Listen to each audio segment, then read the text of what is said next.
우리 출애굽기 7장 1절부터 한번 보시죠. 여호와께서 모세에게 이르시되 볼지어다 내가 너를 바로에게 신같이 되게 하였은즉 그랬습니다. 여러분, 바로에게 신같이, 바로에게 하나님이 누구냐 하면 이제 모세가 하나님이다 하는 그런 그 권위를 가지고 이 일을 감당하게 되었다, 그런 뜻입니다.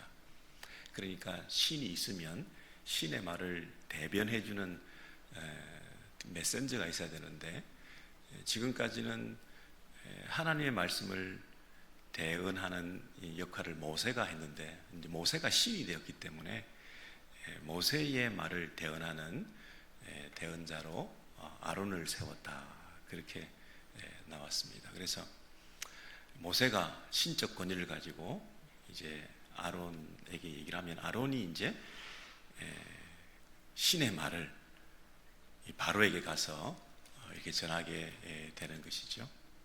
2절로 가서 보시면, 내가 너에게 명령한 바를 너는 내 형 아론에게 말하고 그는 바로에게 말하여. 그렇죠? 여기 말하는 그 역할이 분명히 나눠져 있죠. 하나님께서 모세에게 말하고, 모세는 신이 돼가지고 신적 권위를 가지고 아론에게 말하고, 그리고 아론은 바로에게 가서 말해서 바로가 이제 그 말대로 순종할 수 있도록 내 백성을 그 땅에서 내보내도록, 이런 계통을 가지고 일을 하신다 하는 것이죠. 우리가 무슨 교회 안에서 일을 할 때 각자 성령의 능력으로 성령의 사인을 받아서 자기의 역할을 이렇게 각자 하면 된다, 이렇게 생각하지만, 항상 전체 그리고 큰 그림에서 하나님이 주신 그 질서와 구조 안에서 각자 자기 역할을 자신의 자리에서 잘하는 것이 어떤 면에서는 하나님의 일을 제대로 하고 있는 것이다, 이런 생각이 듭니다. 바울회도 교회 안에서 한 부서로서의 그 역할, 그리고 바울회 내에서도 각자가 해야 될 그 역할을 서로 상호 존대하게 생각하고 귀히 여기면서 그 신적 권위의 통로로서 내가 쓰임받는다, 이런 생각을 해야 될 것 같습니다. 뭐 인간인데, 뭐 사람인데, 뭐 친구인데, 뭐 이렇게 쉽게 한다기보다는 신적 권위, 하나님으로부터 주어진 어떤 권위를 가지고 그 역할들을 해 나가는 것이 하나님의 일을 하는 큰 흐름과 통로가 된다고 하는 것을 우리가 좀 생각해야 되겠다. 그래서 하나님께 세우신 권위, 가정에서도 남편의 그 헤드십을 인정한다든지, 그래서 그냥 우스갯소리로 내가 당신을 하나님으로 섬기겠습니다, 내가 하나님이다, 뭐 이렇게 하는 말들을 그냥 장난스럽게 농담 속으로 하는 말이라기보다는 조금 더 그 권위에 대한, 하나님이 세우신 권위에 대한 생각을 하면서 그 하나님의 일을 하는 그런 면에서는 영적 질서라는 것이 조금 필요한 것이다. 자기가 권위를 내세워서는 안 되겠습니다만은, 내가 하나님이다 이렇게 얘기를 해서는 안 되겠습니다만은, 그러나 아론의 입장에서 모세를 대할 때 나이가 누가 많습니까? 근데도 하나님이 모세에게 주신 그 권위, 이런 것들을 생각하면서 그 말을 충실히 받아서 대언하는, 가감없이 그 사명을 감당하는 이런 직무 수행이 바로 하나님께서 기뻐하시는 일이었겠다. 그런 면에서 이 2절에서 교훈하는 바가 있다고 생각합니다. 나는 너에게 말하고 너는 아론에게 말하고 아론은 그에게 바로에 가서 말해라. 직접 하나님께서 바로에게 바로 말씀하실 수 있을 텐데, 이런 방식으로 지금도 일하고 계신다 하는 생각이 우리 2절에서 들었죠. 3절을 보시면, 내가 바로의 마음을 완악하게 하고 내 표징과 내 이적을 애굽 땅에서 많이 행할 것이나, 이런 많이 행한다, 한 번이면 충분할 법도 한데 많이 행한다. 그리고 바로의 마음이 고집스럽게 완고하게, 강팍해, 점점 더 완고해지는 이런 과정을 통해서 여러분 4절에 보시면 그 바로의 반응이라고 하는 것은 그럼에도 불구하고 너희의 말을 듣지 아니할 것이다 이렇게 말씀하셨고, 그럴 때 내가 내 손을, 하나님의 손을 애굽에 뻗쳐서 여러 큰 심판을 내리고 내 군대 내 백성 이스라엘 자손을 그 땅에서 인도하여 낼지라 그랬습니다. 여기서 군대라는 단어가 나왔는데 이것은 단순히 포로민들의 해방이 아니라 군대와 군대가 싸우는, 그래서 이스라엘이 하나님의 편에 서서 사명을 감당하는 이 영적 전투 현장에 있는 것이다. 눈으로 볼 때는 나라와 나라의 싸움끼리, 민족과 민족끼리 싸움인지 모르지만 그 배후에는 큰 영적 싸움이다. 이 신적인 권위를 행사하는 장수를 앞세워서 사실은 성전, 하나님의 전쟁을 수행하고 있는 영적 싸움이다. 내 군대라고 그랬습니다. 그래서 우리는 하나님의 명령을 받아서 세상에 나아가서 우리에게 주어진 일들을 감당할 때 이것이 나만의 싸움이 아니라 나와 함께 하시는 하나님, 하나님의 전쟁을 수행한다. 그리고 하나님께서 앞서 싸우시는 전쟁이다 하는 면에서 이 전쟁의 성격을 우리가 잘 이해해야 될 것 같습니다. 그래서 가정에서도 직장에서도 교회에서도 사람과 사람이 이렇게 만나서 대화를 하고 있는 것 같지만 그 배후에서 역사하는 영적 어떤 그 백그라운드를 항상 잊지 말고 상대방이 왜 나한테 이런 얘기를 하지? 그 얘기가 사람의 말이 아니라 어떤 큰 문화, 또 이 땅의 어떤 그 사조, 이데올로기, 이런 어떤 큰 그 구조 안에서 일어나고 있는 영적 싸움이라고 하는, 이 세상의 권세 잡은 사탄 마귀에서부터 오는 그런 어떤 꼬임과 유혹과 속임일 수도 있다고 하는 그런 관점에서 우리가 그의 말을 분석하고 이해하고 또 우리가 반응하고 해야 되는 것이지, 한 사람의 말로 이렇게 응대하는 것은 우리도 같은 그 싸움에 말려들 가능성이 많다, 이렇게 우리가 생각할 필요가 있겠습니다. 그리고 상대가 우리의 말을 듣지 아니할 터인즉 그랬습니다. 이게 하나님 백성으로서 우리의 사명을 우리가 감당할 때 그것이 쉽게 그 일들이 이루어지고 풀려나갈 것이라고 생각하는 것은 처음부터 착각이라는 것이죠. 많은 이적을 행하였으나 그들은 듣지 아니할 터인즉, 이만하면 충분히 이 얘기가 설득될 수 있을 거라고 생각했는데 아무리 얘기를 해도, 아무리 놀라운 일들을 통해서 충분히 납득할 수 있는 상황인데도 불구하고 꿈쩍도 하지 않는 상대를 대할 때 이건 사람과 사람의 문제가 아니구나, 이게 인간의 말로서 설득될 일이 아니구나 하는 생각을 빨리 자각하고 하나님 앞에 더 의존할 수밖에 없는 우리의 이 싸움의 이 성격을 우리가 파악해야 된다는 거죠. 그래서 전적으로 내가 내 손을 애굽에 뻗쳐, 이 대목을 우리가 마음에 새기셔야 됩니다. 하나님께서 하나님의 손을 그들에게 뻗쳐 주십시오. 아무리 말해도 안 듣습니다. 하나님께서 하나님의 손을 뻗쳐 그의 마음을 움직여 주십시오. 우리의 자녀들에 대해서도, 우리의 배우자에 대해서도 말이 안 통합니다.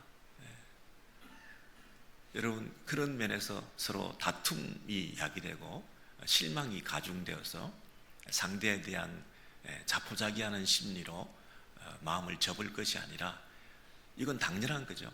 말을 했지만 많이 하나님께서 역사하신다고 나를 통해서 일하였지만 상대의 반응은 그럼에도 불구하고 듣지 아니할 터인즉, 그리고 내가 할 수 있는 것은 하나님이여 하나님의 손을 뻗쳐 그들을 움직여 주십시오 라고 하나님의 능력을 기대하는 방법밖에 없는 것이죠.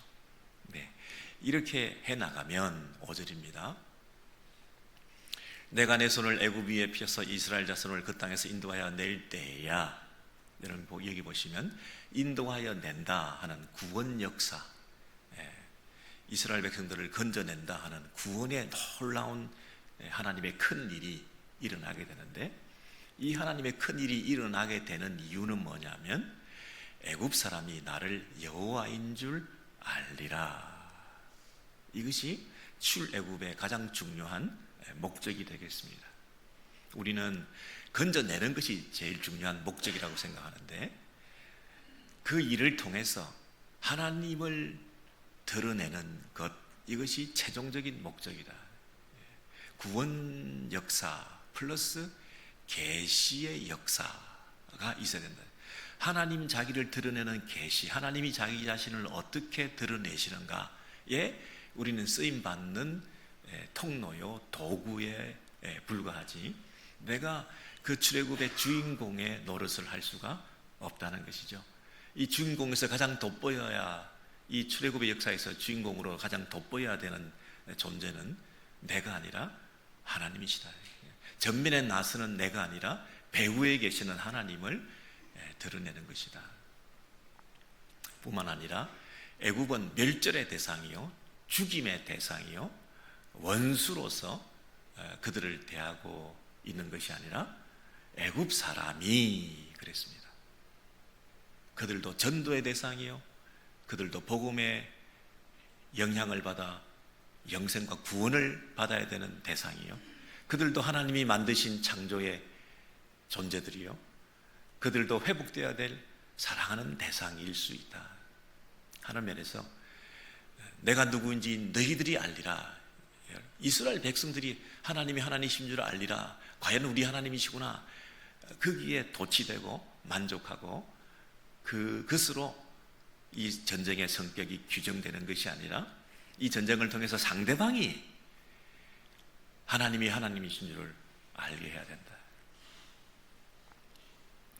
여러분, 우리가 인간관계나 우리 직장생활이나 거래처와의 만남이나 그 모든 이 관계 속에서, 심지어 교회 안에서도 우리가 상대를 적으로 규정하고 어떤 면에서는 사랑의 대상이 아니라 저주와 증오와 미움의 대상으로 생각할 때가 가끔 있을 수 있는데, 그럼에도 불구하고 오늘 이 말씀에 의하면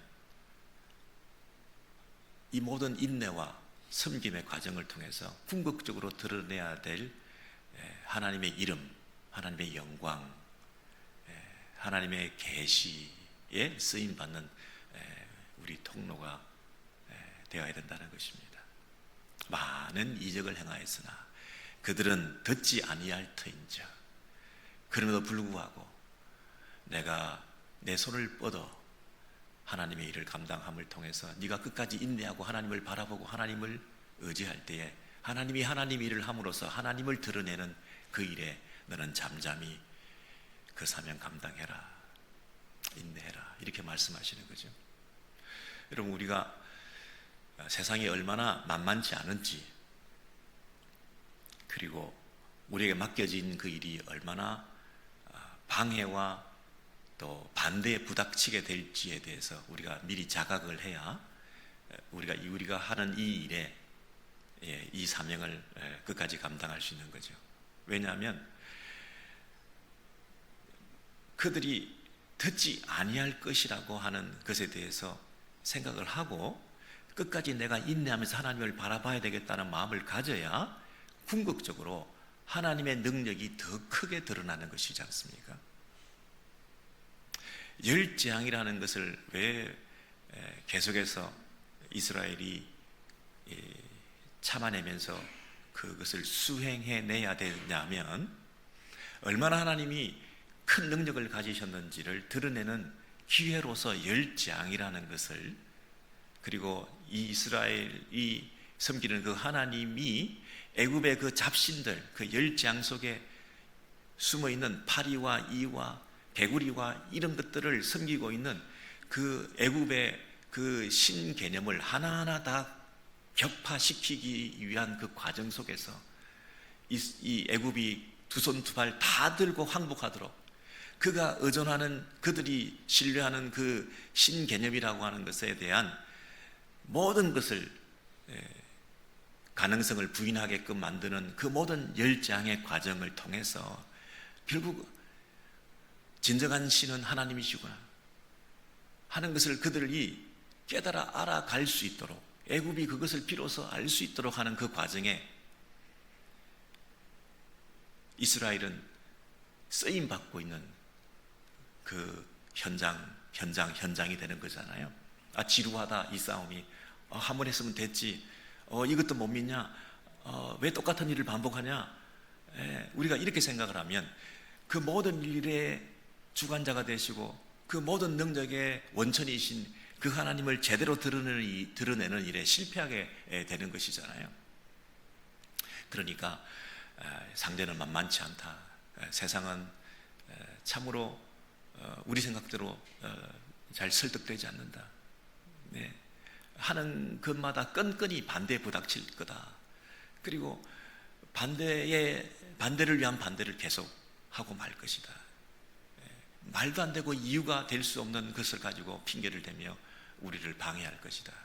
여러분, 이 방해 계속된다. 이런 이 사람과 사람 사이에서 일어나고 있는 그 모든 일들 속에서 일어나는 여러 다양한 그 장애물들이 가로놓여 있는데, 이런 과정을 통해서 결국에는 나는 힘들지만 이것을 견디다 보면 상대방에 대해서 오히려 정말 항복하게끔 만드는 기회가 되고, 상대방은 이래도 해보고 저래도 해보면서 자기의 가능성을 계속 찾아갈 텐데, 그것마다 다 막아주시는 하나님 능력이 임해서 그들로 하여금 두 손 들게 만드는, 완전 항복하게 만드는 그 과정 속에 내가 쓰임받고 있기 때문에 오히려 이것은 하나님을 잘 드러내는 기회다. 하나님의 능력과 지혜와 사랑과 솜씨를 오히려 잘 드러내는 기회가 되기 때문에 이것은 내가 인내의 과정이요, 하나님의 계시의 과정이다.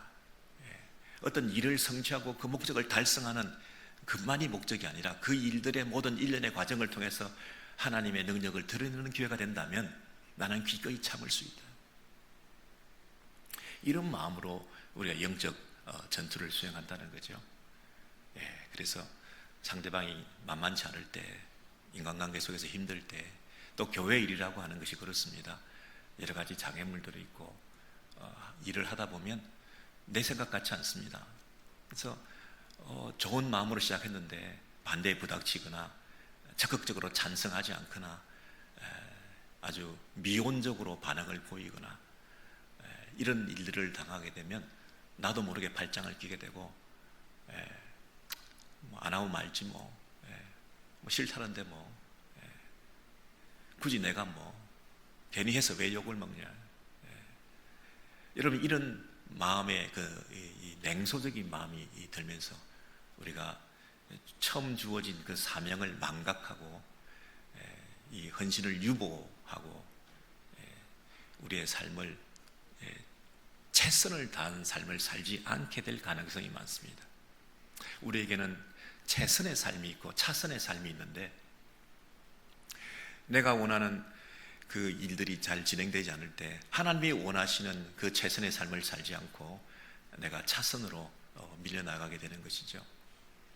오히려 최선의 적은 차선이라 그러지 않습니까? 오히려 하나님 앞에서 주어진 그 사명을 지금 모든 것을 쏟아부어서 해야 될 시점에서 그 사명 감당해야 될 그분이 그 일에 대해서 냉담해지면 이건 차선이 아니라 최악의 경우가 되는 거죠. 모세가, 아론이 이 사명 감당해야 되는데 만약에 모세와 아론이 이 일을 안 하면 이것은 하나님의 일에 대한 거부가 되는 것이고, 이 출애굽이라고 하는 막중한 이 대역사를 이룰 수 있는 자가 아무도 없게 되는 것이죠. 그런 면에서 이 최선을 다하는 이 각자의 사명 수행이라고 하는 것이 얼마나 하나님을 기쁘시게 하는 일인가. 수많은 좌절에도 불구하고 끝까지 사명을 감당하는, 이것이 하나님이 기뻐하시는 일일 수 있다.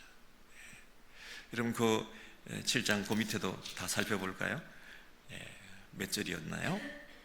6절에 보시면 모세와 아론이 여호와께서 자기들에게 명하신 대로 행하였더라. 여러분 이것이 뭡니까? 그럼에도 불구하고 반대에 부닥칠 것임에도 불구하고 그들은 우리 마음대로 잘 따라주지 않을 것임에도 불구하고 명하신 대로 모세와 아론이 그 영적 질서 하에서 이 사명을 끝까지 감당했다. 여기까지가 이 출애굽 역사의 서론이자 결론이죠. 이 안에 이 모든 것이 이제 다 들어있고 그 다음부터 이제 그 내용을 구체적으로 열재앙 순서대로 일어나면서 일어났던 일들을 설명하고 있던데 이 서론의 결론은 뭐냐면 7절인데요.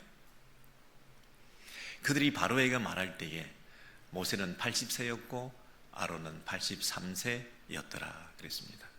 여러분 이 글을 읽는 독자가 모세가 80이었구나, 아론이 83세였구나, 단순히 그 나이가 궁금해서 그 나이를 아는 것으로 이제 이 정보를 준 것이라기보다는 독자가 읽을 때 어떤 느낌을 가졌나요? 나이가 꽤 많네, 그런 느낌이죠. 저 나이에 뭘 한다고, 그런 느낌이죠. 그 말은 뭡니까? 하나님이 다 하시는 거구나, 그런 뜻이죠. 지금부터 일어나는 이 일들은 나이가 바로와 모세가 젊어가지고 자기의 능력으로 한 게 아니구나, 저 나이에도 불구하고 하나님 부르셔서 순종했을 때 하나님의 일을 충분히 넉넉히 감당한 그런 귀한 종들이었구나, 그런 뜻이죠. 이런 바로와 모세의 나이가 83세, 80세였다는 얘기는, 모세가 120세까지 살았다는 얘기는 120과 80이면 인생을 3분의 2 정도 이렇게 충분히 살았다는 나이인데, 지금 우리가 한 평균 연령을 100세라고 한다면 80세, 90세, 100세, 120세까지 살았을 때 우리가 100세까지 산다고 한다면 지금 나이는 바울의 나이죠. 바울해에 해당되는 정도 나이. 어떻게 보면 좀 많다, 많이 살았다. 그런데 그 나이에 뭘 새삼스럽게 새로 시작한다 하기에는 조금 늦었다, 은퇴할 때가 아닌가 하는 그 정도 어중간한 나이라 그럴까요? 그 정도 나이. 바울해가 뭘 한다 그러면 좀 걱정도 되고, 그동안 우리가 많이 했는데 새삼스럽게 내가 이 일을 해야 되냐 하는 마음이 드는 그런 나이. 하나님께서 그들을 부르셔서 하나님께서 이 귀한 사명을 맡기신 거죠. 그리고 이제 이후로부터 이제 열재앙이 쭉 나오는데, 그 열재앙, 애국 당시 십진법이 유행하던 그런 시대에 우리 열계명, 열재앙, 이런 것의 그 의미를 아시겠죠? 그 이스라엘 백성이 출애굽해 오는 그 모든 과정 속에서 그 하나님의 능력을 드러냈다는 얘기는, 한 번만에 나오지 않았다는 얘기는 이 애국 왕 바로의 선정으로, 시혜로 베푸심을 통하여 그 바로가 순순히 내줌으로 출애굽해 왔다는 것이 아니라는 것을 드러내는 거잖아요. 바로는 끝까지 거부했다는 얘기는 이 출애굽은 누가 하셨다는 얘기인가요? 하나님이 하셨다. 바로가 순순히 내준 것이 아니라, 바로가 은혜를 베풀어서 나온 게 아니라, 이것은 우리의 부족함에도 불구하고 그들의 반대에도 불구하고 이 모든 일은 하나님이 하셨다 하는 것을 가장 잘 드러내는 기회로 하나님께서 이 일을 하고 계신다는 거죠. 그래서 우리가 바울회가 무슨 일을 하든지, 우리 교회가 무슨 일을 하든지, 개인적으로 여러분이 뭘 계획하고 설계하고 하든지, 오늘 이 7장 1절에서 7절에 나와 있는 요 구조 안에서 우리가 생각하고 기도하면서 매사에 사명을, 주어진 일들을 감당한다면 하나님께서 이 일을 순적하게 이루어내실 뿐 아니라 중간중간 내가 좌절하고 실망하고 포기하고 싶을 때에도 하나님을 더 의지하면서 끝까지 이 일들을 감당해 나갈 수 있으리라, 이런 생각이 듭니다.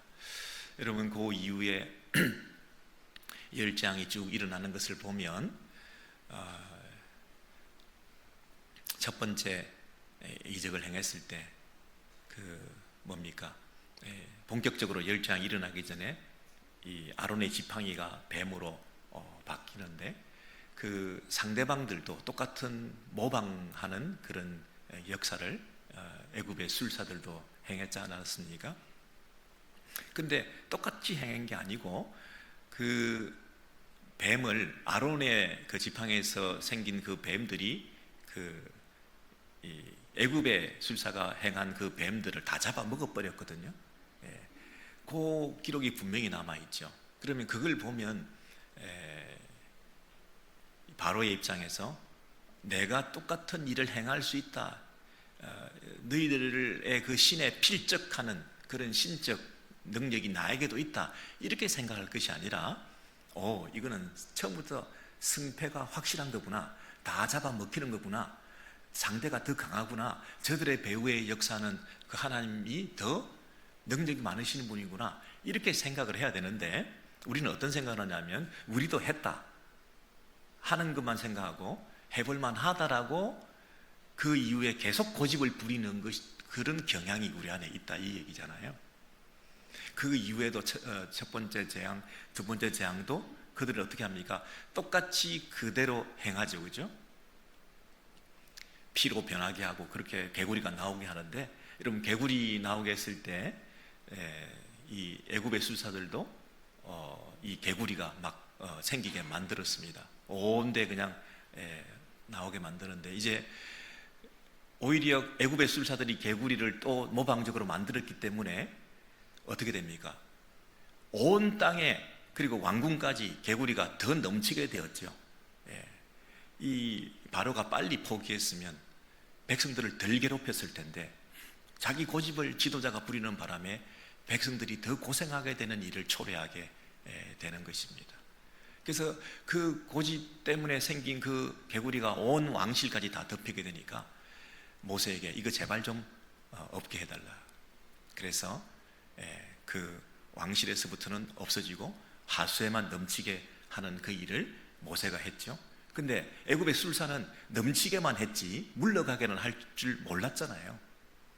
그걸 보면 바로가 아이고, 나를 살려준 것은 이 모세의 하나님이구나 라고 생각하고 고개를 숙였어야 되는데, 그렇게 숨막혀 악취가 나고 죽을 뻔하다가 성경에 보면 무슨 대목이 나오죠? 숨이 쉴만하니까, 이런 대목이 나오죠. 이제 숨을 좀 쉴만하니까 이스라엘 백성들을 애굽에서 돌려보내겠다, 그 약속을 했다가 그 약속을 취소하고 또 고집스럽게 반항을 하고 있는 것이죠.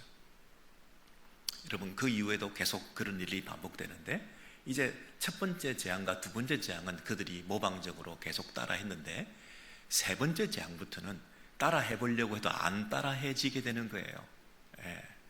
애굽의 술사들이 세 번째 재앙 똑같이 해보자 그랬는데 안 되는 거예요. 못하였으나, 이렇게 성경에 나오죠. 여러분, 그러면 바로가 그때쯤이면 항복했어야죠.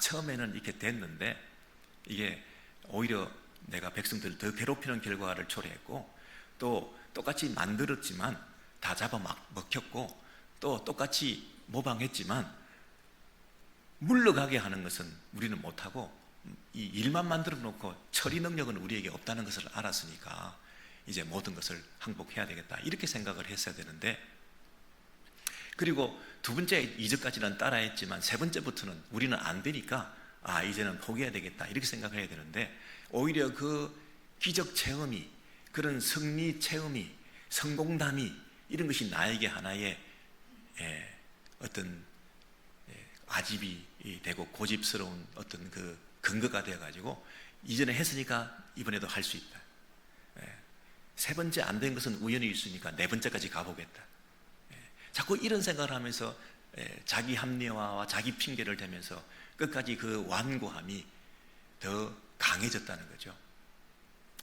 우리가 우리 안에 스스로를 들여다보면 이 1%의 가능성만 있다 하더라도, 왕년에 내가 가졌던 어떤 성공담이 있다 할까, 내가 잘 되었던, 그리고 내가 그것을 이루어냈다고 하는 성취감과 또 자기 능력에 대한 과신과 이런 것들이 있다 보면, 내가 이렇게 과거에 이루어내었던 일들에 대한 그 추억에 잠겨 있으면서 현실이 그렇지 않음에도 불구하고 자기를 신뢰하면서 계속해서 오판하게 되고, 자기의 능력을 하나님 앞에 굴복함으로써 하나님을 신뢰하게 하는 것이 아니라, 하나님의 사인을 이렇게 누차 여러 번 반복적으로 받았음에도 불구하고 그 하나님을 등지고 하나님을 무시하면서 하나님을 인정하지 않고 내가 할 수 있다라고 자꾸 생각하는 이런 경향이 우리를 더 나락에 빠뜨리게 만든다는 것이죠. 그래서 오늘 제가 설교 제목을 바로에게서도 배운다, 바로에게도 배운다 이렇게 얘기를 했는데, 여러분 이것은 반면교사로서 이 부정적인 것들을 통해서 이런 고집스럽고 완고함, 이런 것들을 우리가 제거할 수 있는, 내려놓을 수 있는 이런 태도를 우리가 가져야 되겠다. 특히 우리 바울의 회원들은 내가 이 나이에 뭘 하랴 그게 아니고, 지금이 전성기다, 지금이 이제 일을 시작할 때다, 이제 처음 하나님의 능력을 제대로 드러낼 수 있는 그 부름에 내가 순종할 수 있는 그 나이다. 이전에는 내가 나를 신뢰하고 내 힘을 나타내고 내가 했다라고 고집하고 자랑하는 그런 영적 미숙아였다고 한다면, 이제는 내가 무슨 일을 하더라도 이건 다 하나님이 하신 것이다 라고 간증하고 그것을 드러낼 수 있는 어떤 일, 구원, 역사, 이게 아니라 계시, 하나님 영광, 하나님을 나타냄, 하나님께 모든 것을 돌려드린다고 하는 이런 차원에서 내 목적을 이룰 수 있는 이런 면에서 준비된 영적 나이가 되었다 하는 차원에서 우리 바울에서 그 귀한 사명 앞으로도 더 잘 감당해 주시고, 여기 모인 저와 여러분 모두가 이러한 그 마인드를 가지고 영적으로 더 겸비한 태도로 내 안에 자꾸만 자고해지고 높아지고 완고해지고 고집스럽고 나 아직 안 죽었다 하면서 자기를 신뢰하려고 하는 이런 마음들 다 내려놓으시고, 하나님이여 이제 내가 주의 일을 할 때가 된 것 같습니다. 하나님께서 당신의 손을 뻗쳐 당신이 일해 주시고 내가 끝까지 인내하면서 오히려 더 크신 하나님의 능력을 드러내는 기회가 되게 해 주옵소서. 이런 결단의 기도가 이 아침에 있으면 좋겠습니다.